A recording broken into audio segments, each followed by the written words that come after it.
Et bonjour à tous, ravi de vous retrouver pour aujourd'hui. On attaque avec une map complètement dans le rouge. Même si on voit du rouge partout, honnêtement pour le moment ce n'est pas du tout affolant. Au contraire, je vais vous montrer parmi les indicateurs que je regarde régulièrement, il y a de plutôt très bons signes avec une tendance de retournement dans les prochains jours, les prochaines semaines. Donc ne perdez pas espoir, je vais vous montrer ça dans un instant et ça commence maintenant.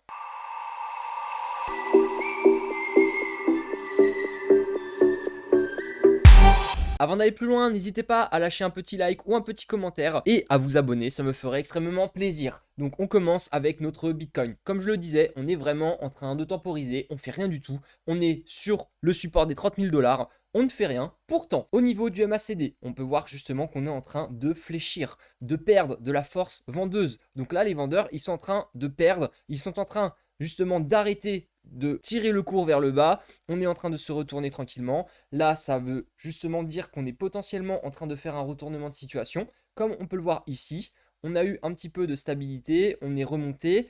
Là, on a chuté et là, on est en train de refaire pareil que sur cette période-là ici. Donc, potentiellement, on va revenir revisiter, comme je le dis, le gap CME. Pour moi, c'est très fort probable, hein. Très clairement, on a cette droite ici qu'on peut voir, qu'on peut tracer là, hop là, de tendance baissière. On peut aller très vite la revisiter autour des 34-35 000 $. Donc, c'est le scénario pour le moment que j'envisage. Ensuite, on verra si on casse justement cette droite de tendance baissière en weekly ou si au contraire on continue et on va faire une dernière tirette vers le bas avant de repartir à la hausse. Donc ça peut nous prendre quelques jours, quelques semaines. Je ne sais pas encore combien de temps précisément. En tout cas, ce que les indicateurs nous montrent, c'est que le RSI déjà, lui, il est en train de s'aplatir sur presque la zone de survente. Donc on est autour des 30. Historiquement, je vous l'avais dit, quand on touche les 30, on est très clairement sur des zones intéressantes pour appliquer le DCA. Maintenant, quand on peut voir également que le MACD en weekly est en train de perdre de la force comme ça, et bien dans tous les cas, c'est qu'on va avoir un retournement de situation sur du moyen terme. Ensuite, si on regarde Ishimoku, également la Tenkan et la Kijun sont en train de se rapprocher fortement. On peut très vite, à tout moment, si on a vraiment une bougie d'envie, une bougie avec du volume, eh bien recroiser la Tenkan et la Kijun dans le vert. Ça ferait également croiser le nuage Ishimoku dans le vert également. Pour le moment, on n'y est pas, mais ça peut très très vite revenir. En plus de ça, le cours, lui, pour le moment, il se stabilise sur un gros support. On peut voir la lagging span également, c'est pareil. Elle, pour le moment, elle n'a rien qui peut la retenir en fait à la hausse comme à la baisse. Donc ça veut dire qu'on peut très très vite revenir chercher le cours ici.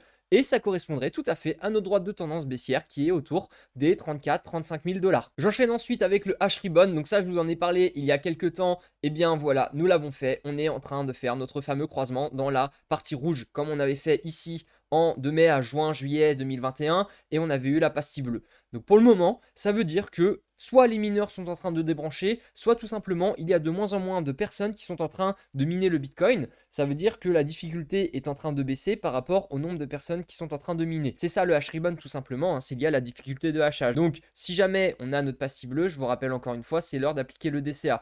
Je vais arrêter de vous le passer, je vais attendre que justement la phase se temporise, qu'on détermine si on va avoir une pastille bleue ou si au contraire c'était juste un faux espoir, parce qu'on peut en avoir aussi des faux espoirs. Jusqu'à maintenant, on n'en avait pas vraiment eu. Quand la pastille bleue était sortie, je vous le rappelle encore une fois, historiquement, c'était le bon moment pour appliquer le DCA.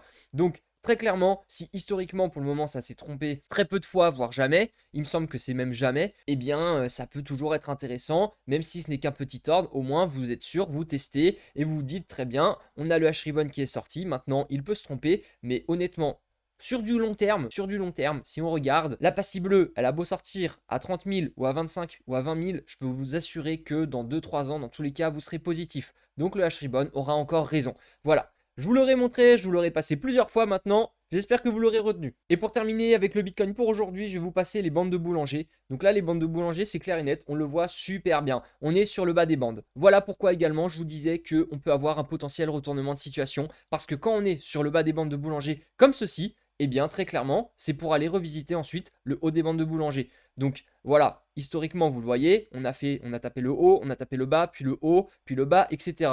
Et ensuite, on est revenu chercher le haut. Donc là, on est en train de taper le bas. Donc qu'est-ce qu'on nous dit? Eh bien, forcément, c'est qu'on va repartir vers le haut. Voilà pourquoi je vous dis que sur les prochaines semaines, ça va repartir tranquillement. Maintenant, et je vous envoie pas sur un Bitcoin à 70 000 $, hein. C'est pas du tout ce que je vous dis. Je vous dis juste qu'on va se reprendre et que contrairement à notre 29-30 000 où on fait rien là actuellement, on va très probablement remonter et se prendre déjà un petit peu de pourcentage entre 30 et 35 000. Si vous jouez un swing trading entre 30 et 35 000, eh bien, c'est quand même un potentiel gain qui est pas mal. Si jamais vous sortez à 35 000, que le cours retombe jusqu'à 30 ou 28 000, eh bien, vous pouvez justement replacer un ordre en fonction de comment la situation sera, hein. Je vous ferai un petit brief comme je le fais d'habitude et je vous tiendrai au courant si c'est intéressant. Et donc, à ce moment-là, vous aurez été gagnant puisque vous aurez fait un pourcentage, vous rachetez plus bas et après, quand le cours se reprendra, vous regagnerez encore par rapport à votre prix d'entrée. Donc ça, il faut le garder en tête, il faut le garder vraiment en mémoire. On est sur le bas des bandes de boulanger, on a le H-Ribbon qui est en train bientôt de se placer. Très clairement, le DCA sera bientôt appliqué. Je ne vais pas vous passer beaucoup d'alt aujourd'hui, je vais vous passer IGLD et ensuite encore un autre, je pense, et ce sera tout. Donc pourquoi je vous passe IGLD? Tout simplement parce qu'il y a eu un gros hack sur c'était leur portefeuille Maillard. Et bien forcément, lorsqu'il y a un hack, et bien le cours en subit les conséquences. Mine de rien, on avait fait un plus haut presque autour des 550 $. On est aujourd'hui autour des 58 et ce n'est que le début pour moi. Même si là, on est quand même, on peut le voir, hein, on est sur une bonne zone de support. Donc soit le support tient et à ce moment-là, ce serait super pour IGLD. Maintenant, on peut très très vite redescendre déjà à 30 $. On peut voir que c'est la zone de travail ici qu'on avait fait en décembre 2020 avant de repartir sur le bull run en 2021. Donc pour moi, très clairement, IGLD, il s'est pris une claque. C'est des choses qui arrivent. Maintenant, si le projet est bon fondamentalement et qu'il arrive à se remettre sur pied, eh bien le cours, justement, il en paiera les conséquences. Hein. C'est-à-dire qu'il pourra remonter et il pourra nous faire quelque chose comme ça, soit se stabiliser pour ensuite repartir, ou alors peut-être aller toucher les 30, faire des W et dans tous les cas repartir à la hausse. Mais si jamais il subit les conséquences de ce hack et qu'il ne fait rien pour se relever, à ce moment-là, eh bien le cours va continuer de chuter éternellement et peut-être même retoucher des points bas autour de 5 $. Donc pour le moment, ce n'est pas le cas, mais mine de rien, on a quand même divisé par 10 par rapport à son ancienne ATH. Donc c'est des points auxquels effectivement on peut appliquer un DCA, mais pour le moment, il n'y a rien qui me dit et qui m'indique qu'on a fait un retournement de situation ou en tout cas qu'on a touché le bottom. Très clairement, là, on est bientôt sur une zone de survente, mais ce n'est pas dit qu'on temporise ou qu'on aille chercher encore plus bas. Donc, en plus de ça, le MACD, lui, il est très clairement, il continue de baisser, hein, on n'a pas du tout eu le retournement de tendance de situation. Là, on était à deux doigts, on a fait un W, au final, on s'est fait rejeter sur la résistance autour des 195 $, 200 $. Ça vaut très clairement, là, on était à deux doigts, hein, vraiment. C'est hyper drôle. Franchement, on peut voir ce W, c'était vraiment super bon signe. C'était en même temps, en plus, que quand le Bitcoin nous avait donné des très bons signes de retournement, au final, ça ne s'est pas validé. Encore une fois, voilà, quand ça ne se valide pas, eh bien, il ne faut pas persister sur cette hausse qu'on a pu avoir comme en 2021. Eh bien non, on affirme, on est en bear market, c'est pas grave, on va se prendre des baisses, on va se prendre des bougies un peu sales, on va pleurer parce que forcément il y en a qui ne vont pas assumer le coût et les conséquences, mais ce n'est pas grave, si on se maintient dans le long terme, vous serez toujours gagnant. Il faut garder ça en tête, restez longtemps et il n'y aura aucun problème pour vous. Et pour terminer, je vais vous passer le IFI, donc Yarn Finance, qui est tout simplement, on va dire, un des protocoles, un des premiers protocoles sur le yield farming, sur la finance décentralisée. On est en train de toucher un gros support, donc autour des 7500 $. Celui-là, je pense qu'il ne mourra pas, tout simplement parce que même si il y a très peu de tokens, même si le fondateur a vendu une bonne partie, voire l'intégralité de ses tokens, je suis persuadé qu'il y a toujours des baleines dedans et qu'il se reprendra. C'est le genre de token où on l'oublie, on ne sait plus ce qu'il fait, on se dit bah tiens c'est mort, et le jour où il revit, eh bien il nous fait des giga pourcentages, un peu comme le Dodge ou d'autres shitcoins. Sauf que là, Yarn Finance, c'est pas forcément un shitcoin, c'était tout simplement un truc d'essai qui a pas trop mal fonctionné, qui au final a continué de se développer parce que sur un truc d'essai, ils ont essayé de gérer des choses qui se sont vraiment appliquées dans le monde réel. Donc derrière, ça a permis le développement du protocole. Pour le moment, on verra ce que ça va devenir, mais on a un RSI qui est très clairement en zone de survente à 29,30. On a le MACD qui lui commence à donner des signes de retournement. On est en weekly, donc c'est quand même intéressant. Mine de rien, on est sur un support 7500. Le DCA peut être appliqué. On peut revenir sans doute un peu plus bas. Mais pour le moment, si on regarde historiquement également, on avait quand même touché presque les 100 000 $, hein, lui, 96 000.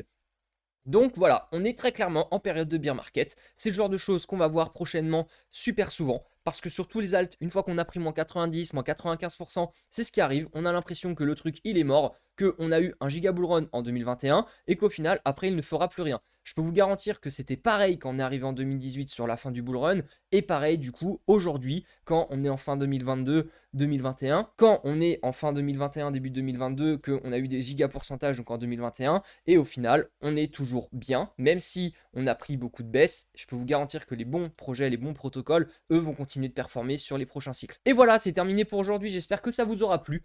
N'hésitez pas à lâcher un petit like et je vous dis ciao ciao.